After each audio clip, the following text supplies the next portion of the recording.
Hey, what's going on? It's Billy with Renegade RC, Instagram Renegade RC. Um, Here today to talk about a little, I guess you call it an add-on or hop-up or whatever for a crawler I'm building.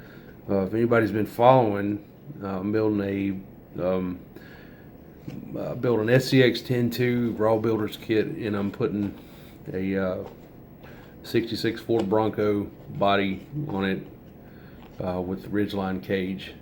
It's a 12.0 wheelbase, which is right around, I think the deadbolt's a 12 solid, 12 even also. Not a big fan of the deadbolt body, nothing against it, but I just wanted something different, so went another route. So anyway, with that body comes a molded interior. So I've never had a never had a rig outside of a Wraith, other than a Wraith, that had an interior. So I'm finding myself scratching my head as far as what to do with that interior. I know I'm going to have to find some kind of a scale driver just to kind of complete it.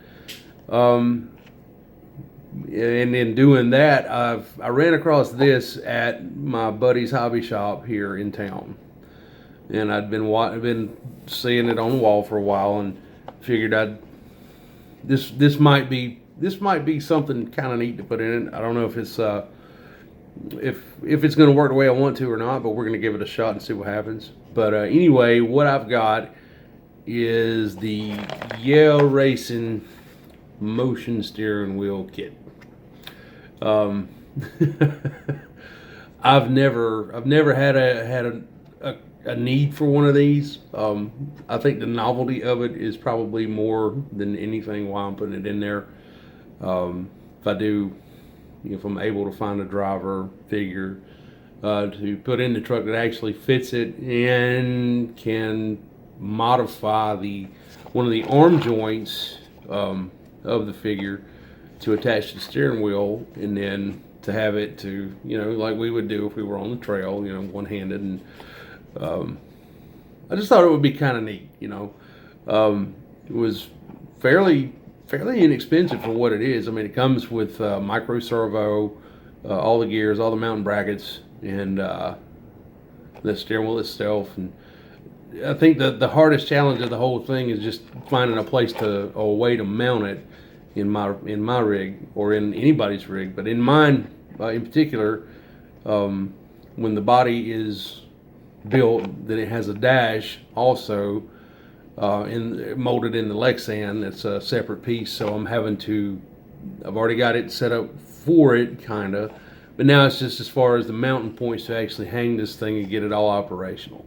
So what I thought I'd do is I'd kind of walk you through it. I haven't really opened it yet. I've got the directions for it, which are kind of scattered, and just take a look and test it and see what we got.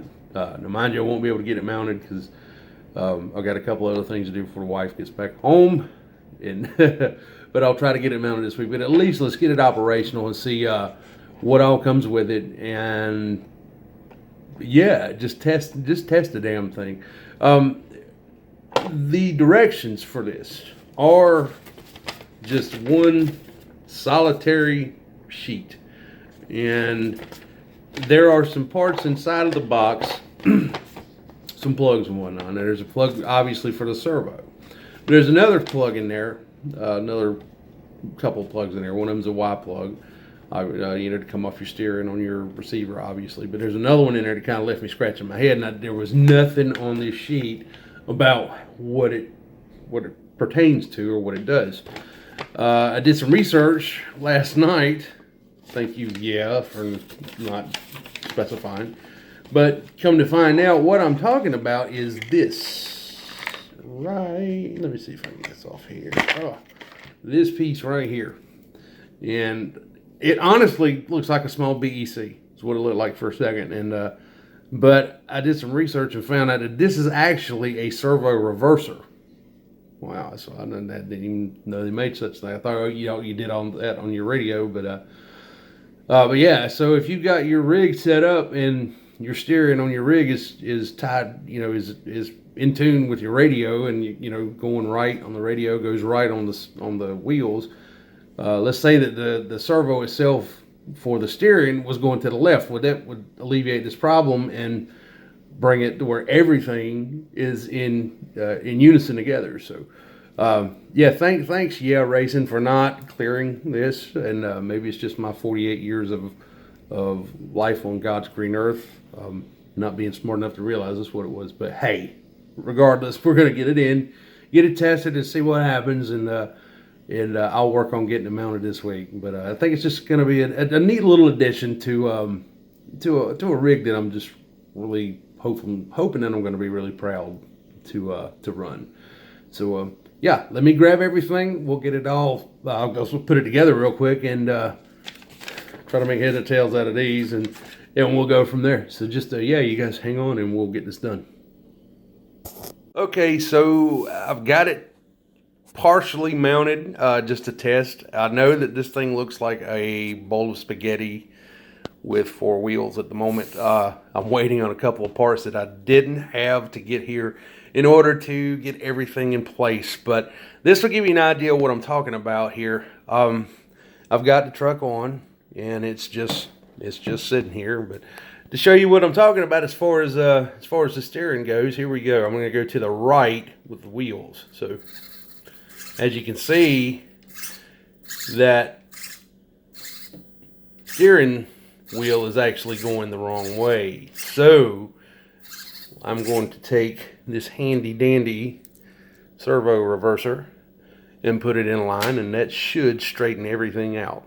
Okay, I've got the reverser in place right here.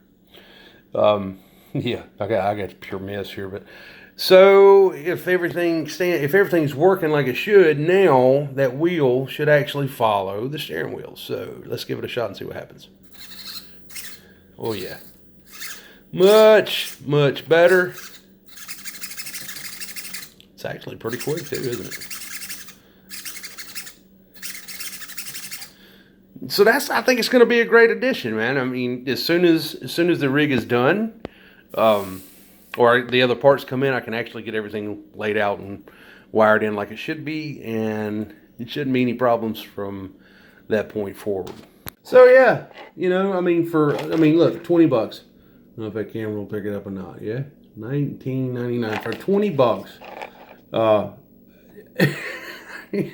know, yeah, it's, why not give it a shot and put it in there and see what happens? You know, I mean, the little servo in there is obviously plastic geared, and you know, it may last, it may not, but I just think it's a neat little thing to kind of set your rig, or you know, maybe just a hair, just to carry, you know, take it up a notch, man, and put some more realism in the rig, you know, as I think all of us try to do. But yeah, hey, if you feel like giving it a shot, there you go. That's it right there. That's the one I got, and I'm looking forward to putting it in there. I think it's just gonna be neat. I know guys have done it before, and I probably could have done this with a small micro servo and some styrene and whatnot. But hey, 20 bucks and everything's in the kit. Why not? You know, I mean, there was a Y plug and the reverser, the servo, and all that stuff. It's well worth the 20 bucks. So, and it went together it's so easy. It's unbelievable. But yeah, give it a shot, man. I mean, I think it's just going to be a neat addition. Again, yeah, Racing Dark Dragon Wing motion steering wheel, whatever, Dark Dragon Wing. I think it's a drift thing. I don't know. Yeah, there you go. I'll update some more as I go along. Hopefully, I'll have my parts in to finish the wiring up on my rig this week. I don't know if you guys saw pictures of it on Instagram. I got the body painted like I wanted. It's pretty. I think it looks pretty good. Hell, hang on and I'll grab it. All right, so here it is. Check that out. Now I didn't mask off the headlights on the inside. I'm taking care of that today, so they'll be clear. You know, I'm going to hang buckets in there. But yeah, how about that?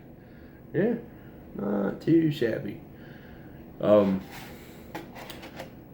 a Chevrolet man. I can't believe I built a Ford, but Uh, went to detail it, and just went with the Ford grill, and opted for the amber turn signals, and just the turn signals and the Ford script on the back, and then the Bronco on the side.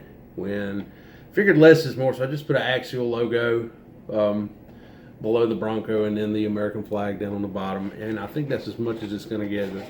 But the body itself is painted as three colors, obviously, and the first is a Tamiya paint. It's a Tamiya PS17, just a metallic green, and that is shot underneath like a standard Lexan body, like we would always do. Then the white is an old Pactra can that I had around, had 3/4 of it in there. Now the white is on top of the body, so it gives kind of a matte finish. I don't know if the camera picks it up. And then the same thing with the black. I masked it off again and went with PS5 black from Tamiya, and that is, believable or not, it's on the top also. I mean, it came. I wanted a more of a matte finish, but you know, for what it is, it works, and because it's going to get the hell beat out of it anyway. But the dash is not in it. The dash actually sits in here, ties up under the cage here. I've got it back in the little shop area right now painting. I've got the black on it. I'm going to put a white face on it and then start detailing everything out. But there it is, man. I thought it turned out pretty good. As soon as I get it finished, I'll take all kinds of pictures, because they never looked as good after the first run. We all know that. So but yeah, hey, thanks for watching. Like and subscribe if you want to. I'm not going to beg anybody to do anything, but thank you again for taking the time to watch. And get out there and build something, man. Let's go beat the wheels off of them. You guys have a great day. Take care of each other. Check in on your neighbors, and we'll see you on the next vid. Yeah. Till then, we'll see you.